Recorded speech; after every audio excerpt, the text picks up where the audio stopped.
the state. Good morning, Nigeria. And it's nice to have you join us here today of this lovely Monday morning, the 19th day in the month of February, year 2024. Well, little drops of water they say make an ocean. I hope that in your efforts to build, in your efforts to make your dreams come true, in your efforts to make or to meet your targets for the year, I hope you are making some little effort, because at the end of the day, it is your daily activities that we have done to say you are successful or you're not. So what is it you're paying attention to? What is it that you're doing in your own little corner to better your life, to better the society? Think about it, and I hope it's possible. If it is, then keep at it. Well, welcome once again. My name is Folashade Odidon. I'm going to be your host for today. You know how we do it on the show. We take you through the newspaper's headlines. From there, we take a break. While we're back from the break, we hit the discussion segment with the topical issue for the day. So starting from The Nation this morning. On The Nation this morning, we have the story. Yes, just as all of us are finding it hard to say our goodbyes, but we just have to. We have this one on The Nation newspaper for this morning. At Katie, we lost an incredible voice, isn't it? It is, I bet. At Katie, we lost an incredible voice, says Jimoh Ibrahim, as it commiserates with Tinubu, Ondo State, APC, Akeredolu's family, and associates. And there goes the tribute. I don't want to bore you with that, but get a copy of The Nation and see the tribute from Ibrahim Jimoh to the people of Ondo State, the president, and the family and associates of the late governor, Rotimi Akeredolu, SAN. Oh, well, check the front page of The Nation newspaper for details of that. For details of that eulogy from Senator Jimoh Ibrahim.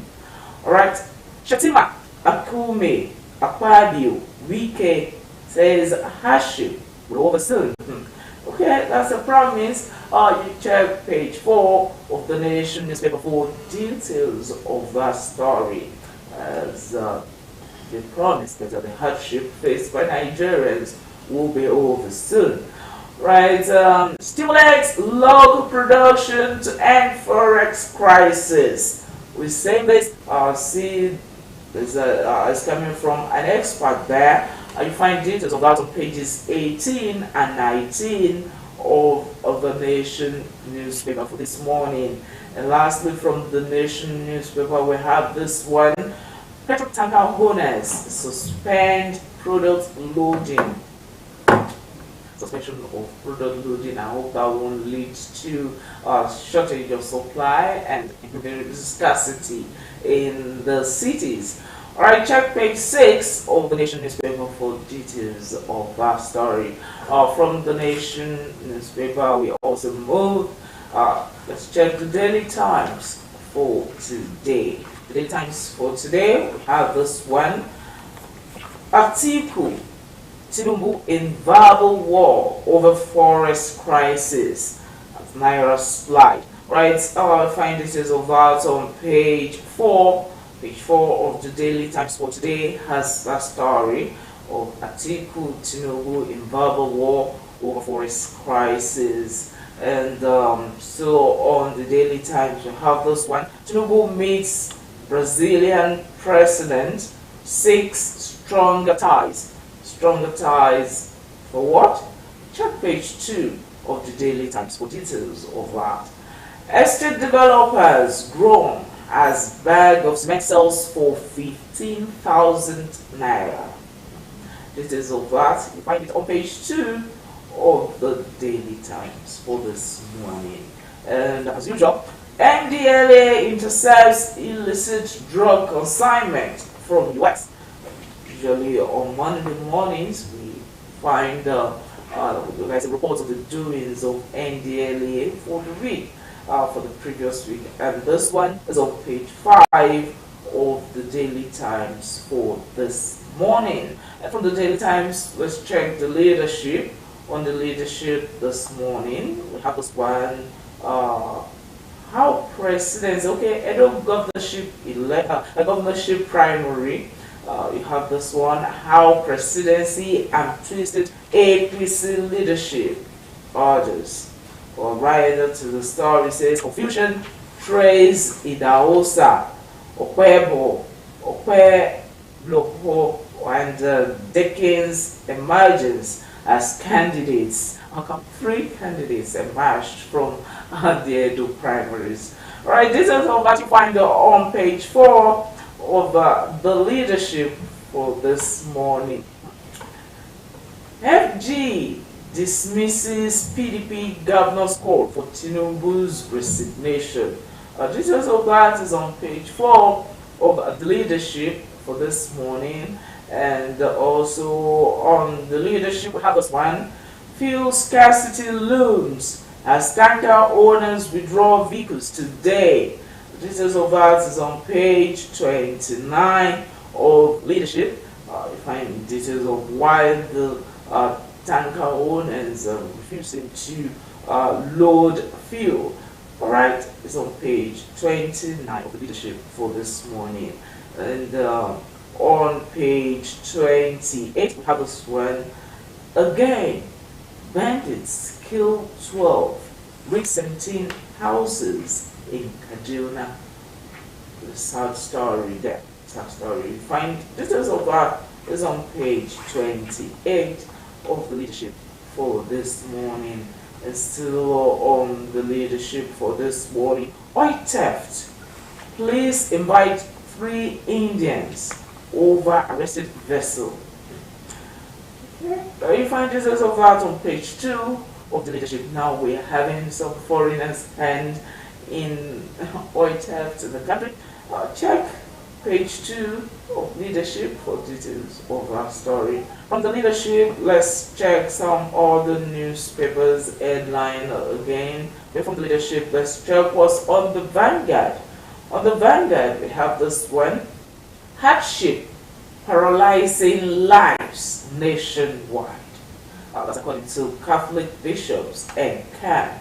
You have this one, say Nigeria in her worst of times with insecurity, economic graft. Had hunger causing serious humanitarian crisis. FG working to resolve economic challenges and others, according to the Secretary to the Government of the Federation. Okay, and this is of us you find on page 5 of the Vanguard for this morning. Naira depreciation, inflation eroding value of insured assets. Naira depreciation and inflation eroding value of insured assets. Alright, how is that possible? Right, the story said operators transfer more risks to reinsurers, okay? Capital flight through insurance to rise.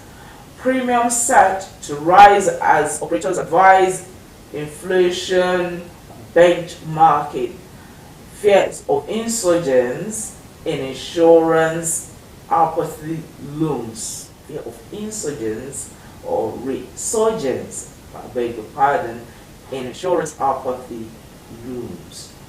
Okay, others you find on page 20 of the Vanguard newspaper for this morning. And again to Edo State primary elections of APC.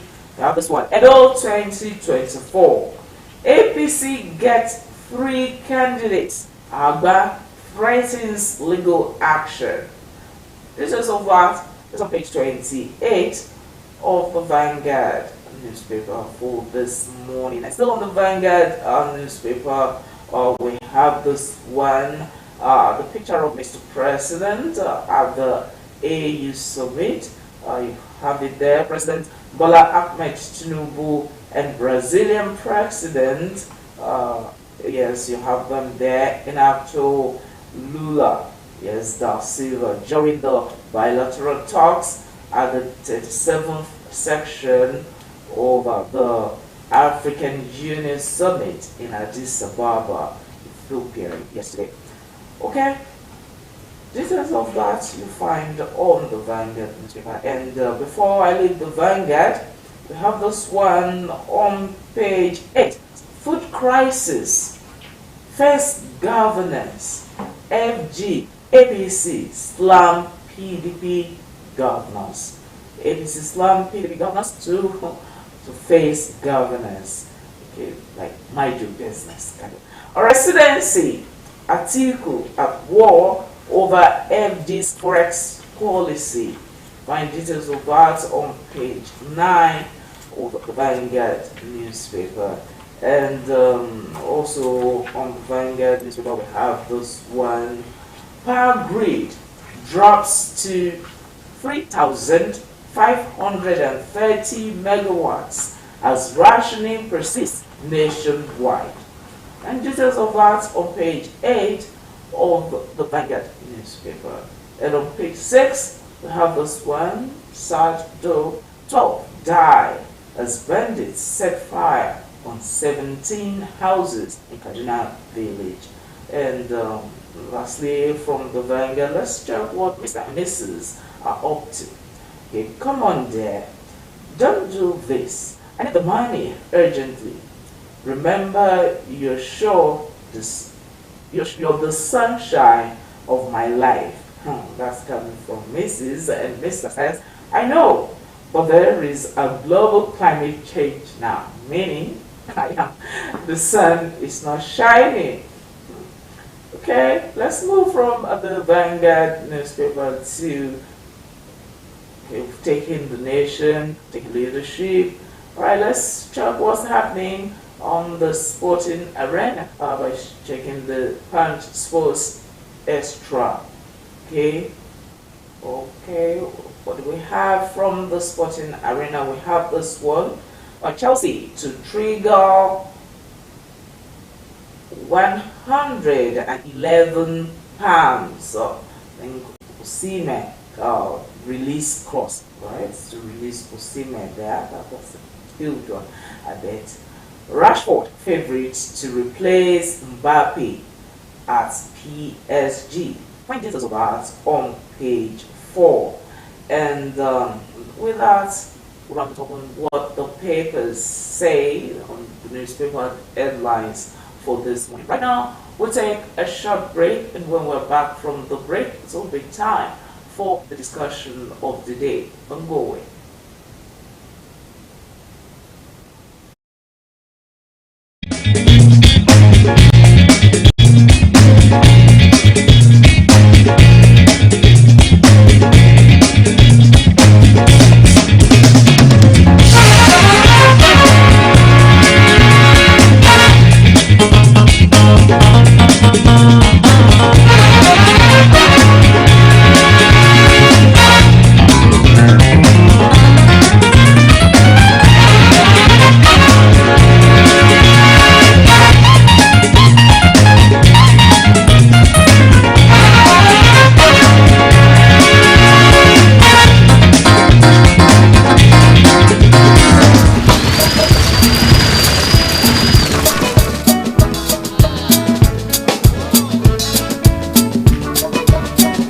As we are all aware, this is also the year for our governorship election.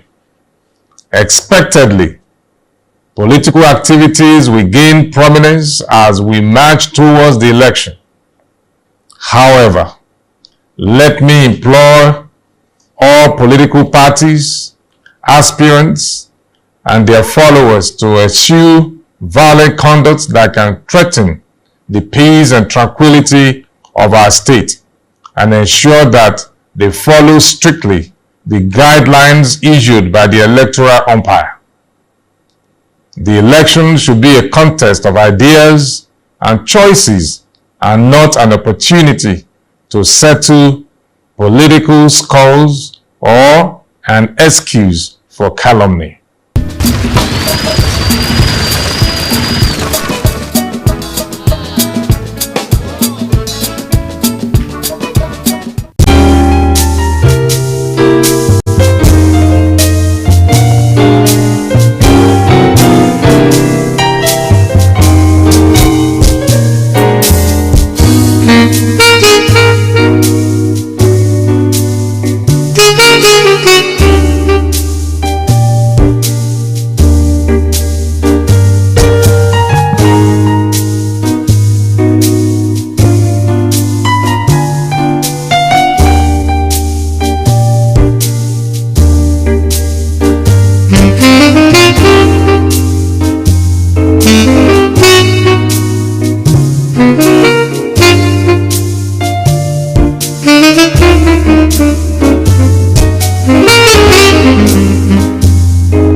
Yes, so welcome back from the break as we promised, or when the break that when we return, we'll be time to look at the topical issue for today, and it's something that affects you and I.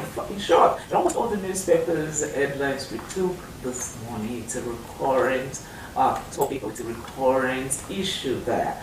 All right, to discuss the issue for today, the issue for today is inflation, standard of living, and coping mechanisms. Yes, I bet you want to know how can I cope in the realities of today's economy in Nigeria. How can we cope? All right. So to discuss this with us, it's an everyday scholar in the house, Dr. Edami Song. He's a lecturer at Adekunle Ajashin University. Well, cool. That's nice to have you, Dr. Good morning. Yes. I haven't followed you for a while on the social media, and I see your posts and everything. But this morning, going through the newspapers headlines, you find issues of food insecurity, inflation, forex. In fact, the ex-vice president Atiku Abubakar and the presidency has been trading words on what's responsible for how to handle the forex, or what it is, what it is not. Yes, from your take, really, would you say the vice president was correct in stand, saying that Tinubu has not handled some economic policies well? Well, as an individual, you have the right to say anything you face is not working well, especially the way he had wanted it. So I will really not be in good position to say what he said exactly. So, but again, let's look at it. There are challenges in the country, no doubt about that. There are challenges. The economy is stressed beyond bounds, and we are all feeling the heat. And so from that perspective, everybody would be right to say that Mr. President is not doing something right and things like that. But again, from the economic perspective, you cannot hold this president or this government,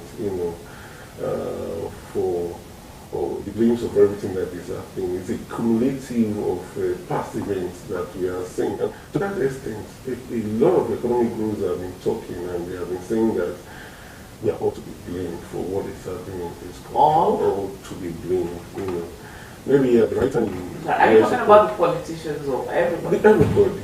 Everybody. Okay, so take for instance, when you talk about the economy, it's about people's behavior.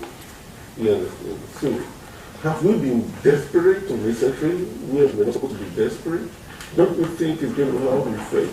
Don't you think it's going to have a way of impacting on the policy, and at the long run, it gives us something that the policy did not envisage? So these are part of the areas where we were supposed to interrogate issues. Have we interrogated it at the appropriate end? And so when we interrogated, what was our conclusions and things like that? When policies are made, they're supposed to correct things. But sometimes, when you don't have adequate knowledge about the attendant effects of what policy is expected to get, maybe as a result of low literacy level or something like that, or because we don't just care, we show apathy about anything economy. And at the end of the day, we are going to be at the receiving end, and that's exactly what we are witnessing today. Take for instance, why is our dollar rising?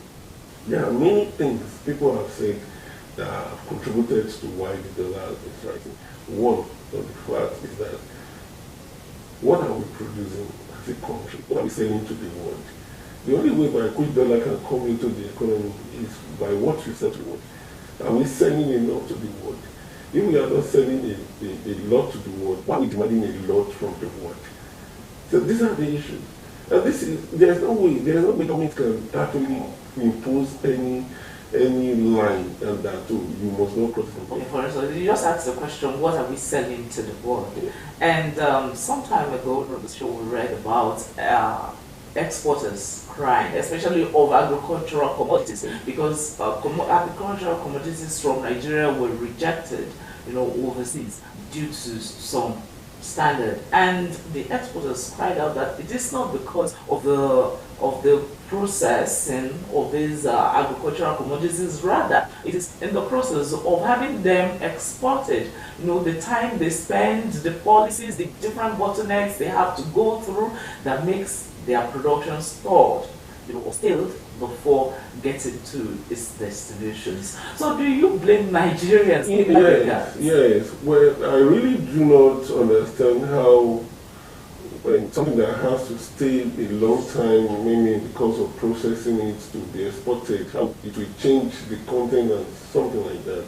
Because ordinarily, take Gary for instance, you have to export Gary, you should have prepared your Gary in such a way that you can, the lifespan, it can stay very long. You know, I still feel that sometimes people, especially producers, they try to outsmart the system in a way. You know, just to beat down the cost of production and maybe the cost of exporting and things like that. However, I'm not trying to exculpate the government, you know, who try to delay the processes and things like that.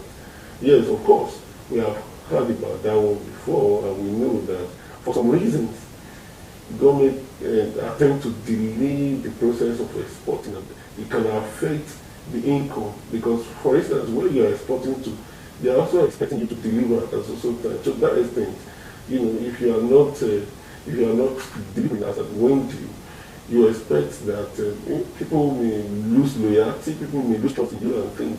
So it's definitely affecting. And for instance, if you are exporting, there's a certain amount of money that will go to government. So delaying to make government lose a lot of money. However, I think one of the things that government can actually do to address that particular area could be the education of the people. Because some people, they do a lot of harmful things to the economy and they think they are hurting the government. But we are hurting ourselves. You know, if you are a producer and you are not doing the appropriate thing that's expected of your process, you are not shortchanging the government, you are not shortchanging the consumers, you are also affecting yourself. And if you are there as a gatekeeper, you know, who is to check what, and at the end of the day, you delay the process. I tell you, you are also not changing the government, you are also affecting yourself, because at the end of the day, somebody is going to ask, what have you done? Probably. And so, and here we are today. Everybody is sharing from all these particular problems and things like that. So, but I still feel we are not into relenting our effort in making attempts to export some of these things. And I feel strongly that what we are producing is not enough. Is it not enough? All right. Yes, we also read about Khan, the Catholic bishops, saying that Tinubu's economic policies, you know, it's making life biting, you know, to the common man. Yet at least obvious or well known amongst those policies, the issue of subsidy removal. Yes, majority of people, even everyone, said to be okay, subsidy should go. But the process which it was done, you know, left many in pains. How else do you think Mr. President could have gone about it? Yes, subsidy, people agree that subsidy should go. I really do not, or maybe I want to say that why do people think subsidy should go in the first place? Why? Is it that policy is bad? You know, because we need to understand that angle too. But subsidy is not bad. So this subsidy is good. Every country gives subsidy. But I think the administration of subsidy is the main issue we have in this country. You know, take for instance, you want to give 10,000 naira to the people, you know, and the cost of giving 10,000 naira to the people is about 25,000 naira. That makes it absurd. And I put it to you to be, India is one of the country's most expensive place to administer subsidy or social safety nets to the people. And so to that extent, I think a lot of corruption has been weaved around this issue of subsidy. And perhaps that's the reason for me why it should go. Not because subsidy is bad, but because of the corruption that has been weaved around it. So having said that, now people are talking about removal of subsidy is inflicting pain on us. Now again, if you are removing subsidy and it's biting hard on the people, the next thing is to roll out some social safety measures. Again, but again, it's still going to boil down to the problem you are trying to avoid by removing subsidy, because our system is not fault. We don't have data. It's still going to be sending money or sending whatever government wants to give to you through somebody to somebody, through somebody to somebody. And at the end of the day, you are still going to send the privilege to the underprivileged. And the underprivileged who are the oppressed, the privileged, who are not sincere to themselves, not to talk about the country, that's going to circumvent this process. But assuming we have a system that is well formed, I keep saying this, and that to me, that is the starting point for all of us. We have to form our system has to be structured.